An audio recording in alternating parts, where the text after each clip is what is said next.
everyone, I'm Bonnie Cha, Senior Editor at CNET.com, and I'm here today with your first look of the HTC Thunderbolt.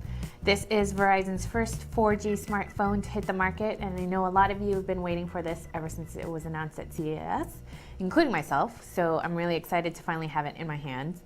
Now I'm sure one of the top questions on everyone's mind is just how fast is it? So I won't keep you in suspense, and I'll talk about that first. I've run a number of speed tests on the device, and the results so far are impressive. The speedtest.net app on the phone gave us some crazy results, so I don't think it's an accurate measure of the speeds. So instead, I used the Thunderbolt's mobile hotspot feature to connect to my laptop and an iPhone and took some speed measurements that way. I saw average download speeds of 7.41 megabits per second and upload speeds of 6.56 megabits per second, which was enough for me to comfortably browse web pages, download music, and upload photos. On the phone itself, the Thunderbolt loaded CNET's page in one of the fastest times I've seen on a phone, and it also quickly loads and streams media. The data speeds we've seen on the Thunderbolt are definitely faster than what we've experienced on Sprint and T-Mobile's 4G devices. I know there are a lot of different factors that affect network speeds, such as location, time of day, and to be fair, there aren't a lot of people on Verizon's 4G network now, but I'm still very impressed with what I'm seeing. I do wish there was a way to toggle between 3G and 4G on the Thunderbolt, but there doesn't appear to be a way to do that. Battery life is also something to watch. I've only had the phone for about a day, but with moderate to heavy usage, I've got about 5 to 6 hours before needing to recharge. Of course, we'll continue to do more battery tests over the next few days.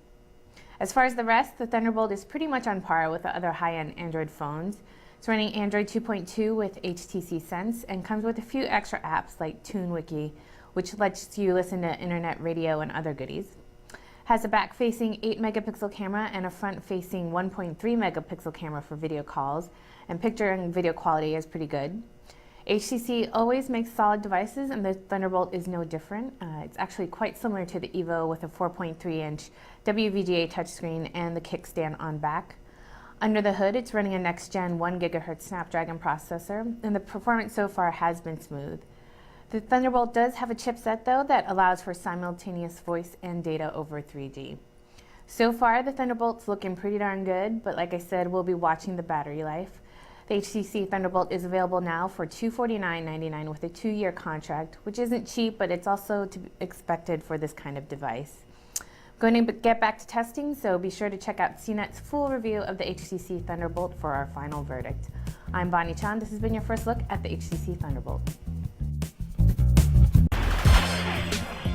What's up, Brian Tong here, and if you want the scoop for all the good and bad inside the Apple world, then the only thing you should be watching is CNET's Apple Bite. I'll give you the latest news, rumors, tips, apps of the week, and even call out the bad apples. So watch it all at cnet.com/AppleBite, and I'll see you there.